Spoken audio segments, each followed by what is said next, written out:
My dress is like the non-Muslim. My food is like the non-Muslim. My schooling is like the non-Muslim. My appearance is like the non-Muslim. My house is exactly like the non-Muslims. My dreams and my ambitions of owning a house and taking my family on a holiday at the end of the year and driving, every ounce of my body's ambition is exactly like the non-Muslim.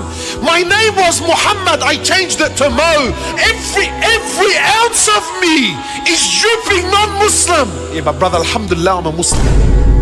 The Prophet says, glad tidings to the stranger. Honestly, who feels like a stranger, bro? அல்லாஹ்வுடைய தூதர் முஹம்மது ரசூலுல்லாஹ் ஸல்லல்லாஹு அலைஹி வஸல்லம் சொன்னார்கள்.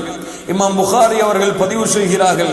அபீ ஹுரைரா ரலியல்லாஹு அன்ஹு அவர்கள் அறிவிப்பதாக, அனின் நபி ஸல்லல்லாஹு அலைஹி வஸல்லம் قال, அல்லாஹ்வுடைய தூதர் முஹம்மது ரசூலுல்லாஹ் ஸல்லல்லாஹு அலைஹி வஸல்லம் சொன்னார்கள், லா தகூமுஸ் ஸாஅ, மறுமை ஏற்படாது, ஹத்தா தஅخذ உம்மதி பிஅخذில் குரூனி قبلها شبرا بشبر وذراعا بذراع فقيل يا رسول الله كفارس والروم فقال وما الناس إلا أولئك. அல்லாஹ்வுடைய தூதர் முஹம்மது ரசூலுல்லாஹ் ஸல்லல்லாஹு அலைஹி வஸல்லம் சொன்னார்கள், மறுமை ஏற்படாது எதுவரை என்றால், ஹத்தா தஅخذ உம்மதி, என்னுடைய சமூகம் முன்னால் வாழ்ந்த மக்களை பின்பற்றும். முலம் முலமாக ஜான் ஜானாக, எப்படி முலம் முலமாக ஜான் ஜானாக முன்னால் வாழ்ந்த சமூகம் எப்படி இருந்ததோ அது போன்ற என்னுடைய சமூகம் மாறும்.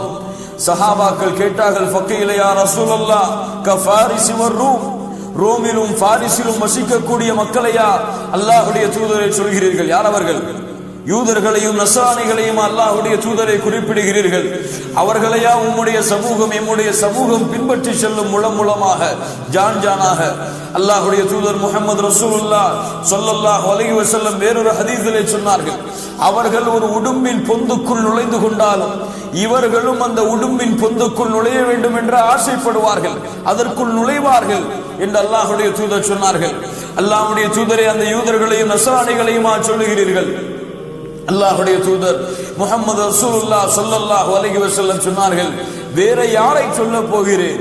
அதற்கு வேறு யாராக இருக்க முடியும் அவர்களை தவிர? வமன் நாசு இல்லா உலைக், அவர்களை தவிர வேறு யாராக இருக்க முடியும்? கண்ணியத்துக்குரியவர்களை பாருங்கள், எமது சமூகத்தின் இன்றைய நிலைமையை, இன்றைய சூழ்நிலையை பாருங்கள். நம்முடைய ஆடைகள் மாறிவிட்டது, நம்முடைய கலாச்சாரங்கள் மாறிவிட்டது, நம்முடைய சிந்தனைகள் மாறிவிட்டது. கூகுள் உருவாக்கிய ஒரு பெரிய மொழி மாதிரி. என்னிடம் நீங்கள் கேள்விகள் கேட்கலாம்.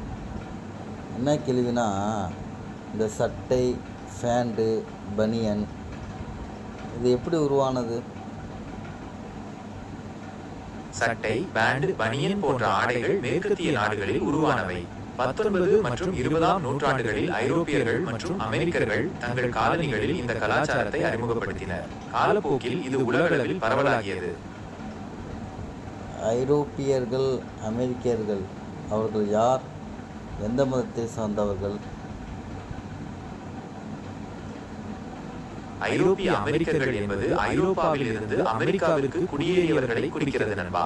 அவர்களின் மதங்கள் பெரும்பாலும் கிறிஸ்தவம் மற்றும் யூதம் ஆகும். இருப்பினும் அவர்களில் பலர் எந்த மதத்தையும் பின்பற்றாமல் இருக்கலாம். பெரும்பாலும் யூதர்களும் கிறிஸ்தவர்களும் தானா? ஆம் நண்பா, ஐரோப்பிய அமெரிக்கர்களில் பெரும்பாலானவர்கள் கிறிஸ்தவர்கள் மற்றும் யூதர்கள். இப்போ உண்மையை சொல்லப்போனால் இந்த சட்டை, ஃபேண்டு, பனியன் இந்த கலாச்சாரத்தை கொண்டு வந்தவர்கள் அவர்கள்தான். ஆமாம் நண்பா, சட்டை, பேண்ட், பனியன் போன்ற ஆடைகளை முதலில் அறிமுகப்படுத்தியது ஐரோப்பிய அமெரிக்கர்கள் தான்.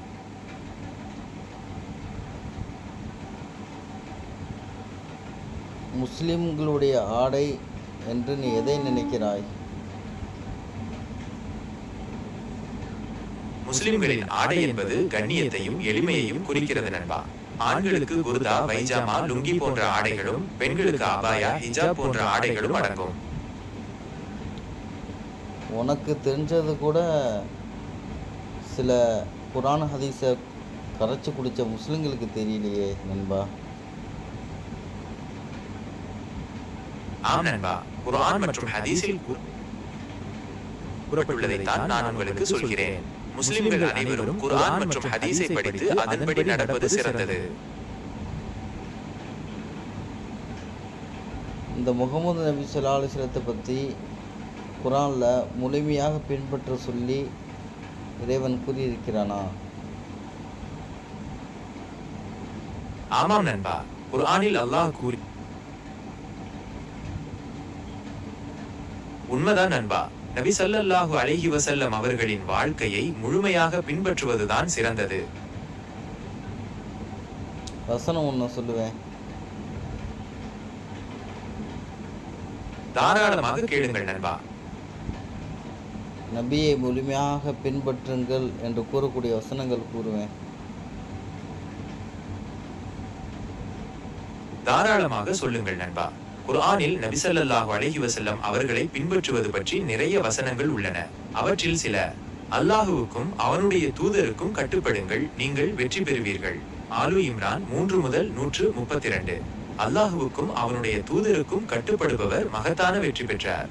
அல் அஹ்ஸாப் 33 முதல் 71. அல்லாஹுவுக்கும் அவனுடைய தூதருக்கும் கட்டுப்படாதவர் நிச்சயமாக பகிரங்கமான வழிகேட்டில் விழுந்து விட்டார். அல் அஹ்ஸாப் 33 முதல் 36. வாழ்க்கையை பின்பற்ற சொல்லி வசனங்கள் இருக்கிறதா? முகமது நபி ஸல்லல்லாஹு அலைஹி வஸல்லத்துடைய வாழ்க்கையை பின்பற்ற சொல்லக்கூடிய வசனங்கள். நபியின் வாழ்க்கையை பின்பற்றுவது பற்றி குர்ஆனில் நிறைய வசனங்கள் உள்ளன நண்பா. அவற்றில் சில: அல்லாஹ்வின் தூதரிடம் உங்களுக்கு அழகிய முன்மாதிரி இருக்கிறது. அல் அஹ்ஸாப் 33 முதல் 21. அல்லாஹுவுக்கும் அவனுடைய தூதருக்கும் கட்டுப்படுங்கள், நீங்கள் வெற்றி பெறுவீர்கள். ஆலு இம்ரான் 3 முதல் 132. அல்லாஹுவுக்கும் அவனுடைய தூதருக்கும் கட்டுப்படுபவர் மகத்தான வெற்றி பெற்றார். அல் அஹ்ஸாப் 33 முதல் 71. ரொம்ப நன்றி நண்பா.